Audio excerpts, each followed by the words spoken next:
હવે વિદ્યાર્થી મિત્રો ત્યાર પછીની આપણે રાઇટિંગ એક્સરસાઇઝ જોઈએ આપણે. You studied how many amazing the tiny ants are. તમે ઘણા બધા નાના નાના સૂક્ષ્મ જીવોનો અભ્યાસ કરેલો છે. There is another insects which is found near us the bees. Bees એટલે માખીઓ. આપણા ઘરની આજુબાજુમાં આપણા ઘરની અંદર આપણે માખી જોવા મળે છે. સ્ટડી ધ બિહેવિયર, તેનું વર્તન જુઓ, અભ્યાસ કરો. Of the bees are write 10 to 12 sentence. તમે માખી વિશે 10 થી 12 વાક્યો લખો. ક્વીન બી, રાણી માખી. વર્કિંગ બીઝ, કામ કરતી મધમાખીઓ. સોલ્ડર્સ, સૈનિકો. સોલ્ડર્સ બીઝ, સૈનિક માખીઓ. બિહીવ એન્જિનિયર્સ. હની કલેક્ટર્સ, હની કલેક્ટર્સ એટલે મધ એકઠું કરનાર. વર્કિંગ એઝ અ ટીમ, સમૂહમાં કામ કરશે. ન્યુટરિંગ બેબીઝ બીઝ, નવા બચ્ચાઓને જન્મ આપે છે. Design of our beehive, protection of beehive, પોતાના ઝાડુનું રક્ષણ કરે છે અને એની ડિઝાઇન બનાવે છે. હવે આપણે હનીબી વિશે લખીએ, મધમાખી વિશે. તો honeybees are social and live in colonies under numbering to thousands. Honeybees are social and live in colonies numbering to thousands. હજારોની સંખ્યામાં એ લોકો સમૂહમાં રહે છે. there are 3 types of adult, 3 પ્રકારની માખીઓ જોવા મળે છે. હનીબીઝ નેમલી ધ ક્વીન, તો કે રાણી.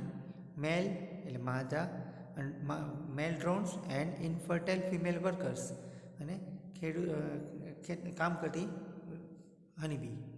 બરાબર. હવે કામ કરતી મધમાખીઓ. પેલું જોઈએ, there is only one egg laying queen but 3000 workers. એ ઈંડા એક મુજબ મૂકે છે પણ 3000 જેના કાર્યકરો હોય છે. આગળ, the queen bees mate with drones and establish new colonies. એટલે કે છે કે રાણી માખીઓ છે એ શું કરે છે?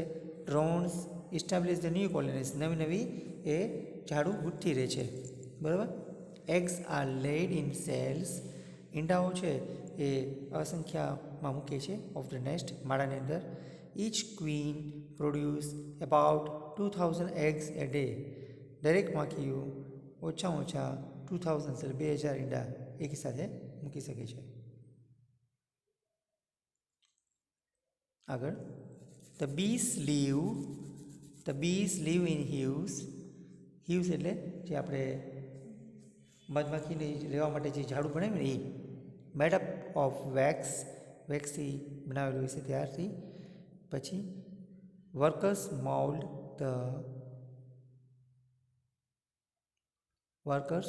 માઉલ્ડ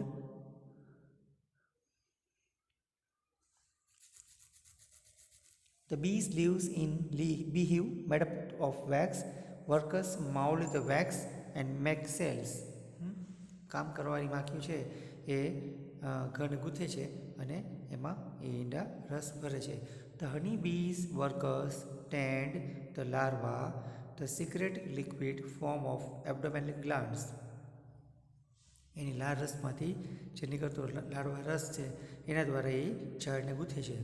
તે આર રેસ્પોન્સિબલ, તેઓ જવાબદાર છે. Responsible for caring and storing food. એની જવાબદારી છે ખોરાક એકઠું કરવું અને સંગ્રહ કરી રાખવો.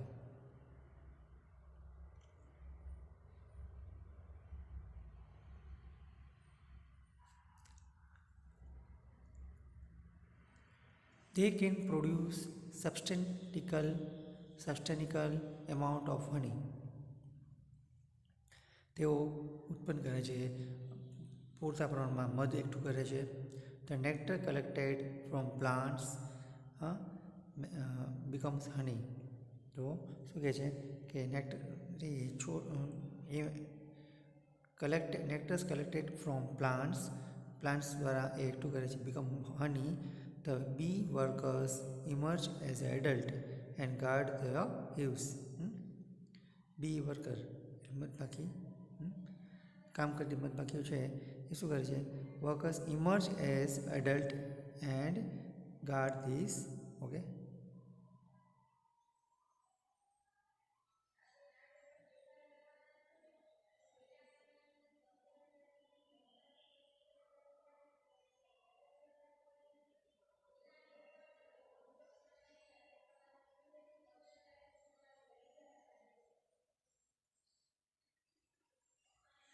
આગળ the nectar collected from plants become honey. હા, એ લોકો છોડમાંથી એ મીન્સ કે મધ એકઠું કરે છે.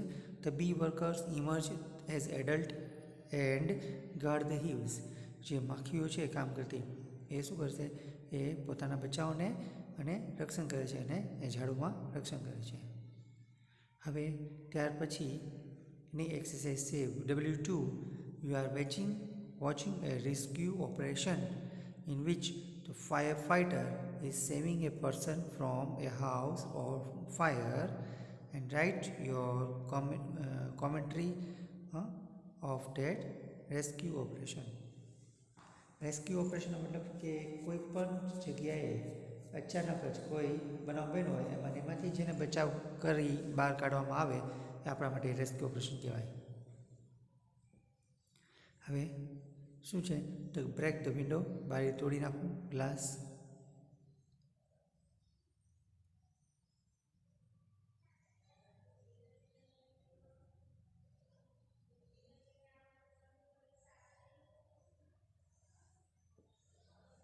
હવે એમાં ક્લ્યુઝ આપી છે. બ્રેક ધ વિન્ડો ગ્લાસ, કાચની બારીનો ગ્લાસ તોડી નાખ્યો. એન્ટર ધ રૂમ, રૂમમાં પ્રવેશ્યો. Use cease fire, bring the person, tight the person using safety belt and reduce.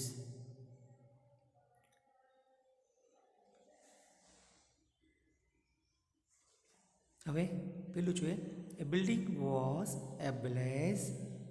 The firefighter were trying to put out the fire. શું કહે છે? Building was ablaze. તો fire fighter એટલે જે આગ ઓલાવાળા માણસો હોય એને, આગ બુઝાવાળા માણસોને આપણે ફાયર ફાઇટર કહીશું. Were trying to put out the fire, તે લોકો પ્રયત્ન કરતા હતા આગને બુઝાવવા માટે. Some of the resident.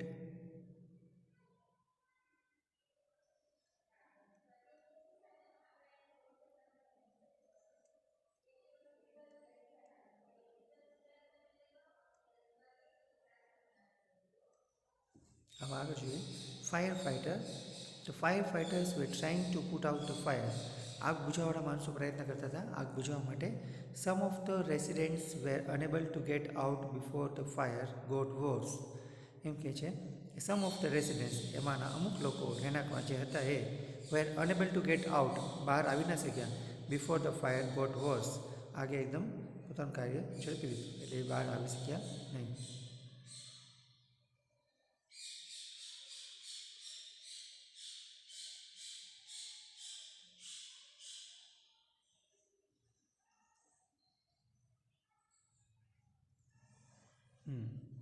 The rescue workers, okay, the rescue workers courageously got on a ladder.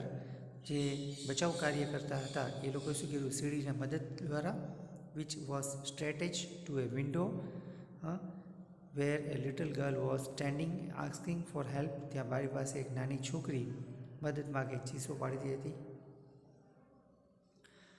પછી some of the firefighters took the risks. એમાંના એક ફાયર ફાઇટરે પોતાનું જોખમ ઉઠાવી. Some of them carried the injured. ઘણા લોકોએ ઇન્જર્ડ ઘવાયેલા લોકોને.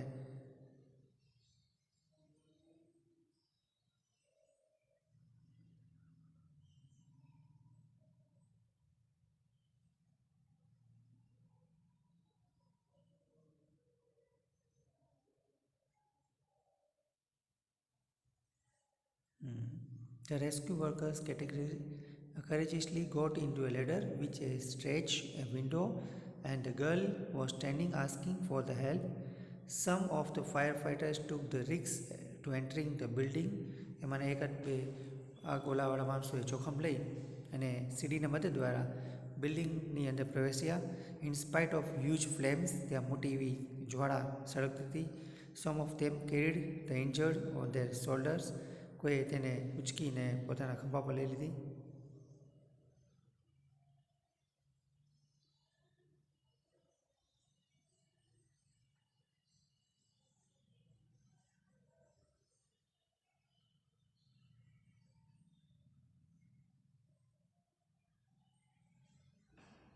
હવે આગળ the risk The some of the firefighters took the risk entering the building in spite of huge flames.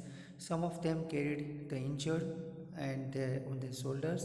ઘણા લોકો એવું કર્યું કે જે ઘવાયેલા હતા એને પોતાના ખંભા ઉપર and brought them out એ નાખીને બહાર લઈ આવ્યા.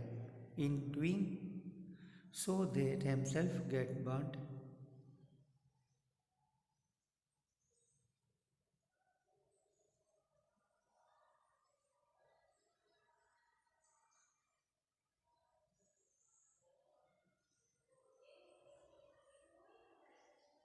Some of them, okay, the firefighters made up use of many equipments. આગ બુઝાવવાળા માણસો ઘણા બધા સાધનો ઉપયોગ કર્યો, not only to protect themselves પોતાને બચાવવા માટે નહીં, but also to those who were trapped in the building.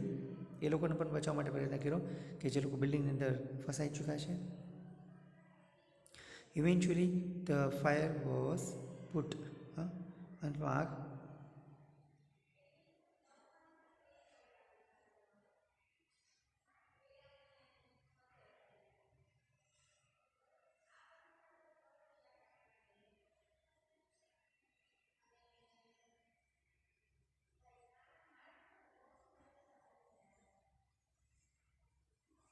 ઘણા બધા સાધનોનો ઉપયોગ કરેલો.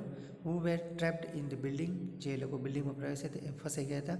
Eventually the fire was put out and all the person who were trapped in were are saved. સદનસીબે બધા લોકો આગ બુઝાઈ ગઈ અને સદનસીબે બધા લોકો સહી સલામત બહાર આવી ગયા. તો વિદ્યાર્થી મિત્રો, અત્યારે આપણે એક હનીબી વિશે ટૂંક નોંધ અને એક ફાયર ફાઇટર વિશે બંને વિશે મેં વિડીયોના માધ્યમથી મોકલાવેલી છે, જે આપણે નોટબુકમાં જરૂરથી નોંધ કરી લેશું.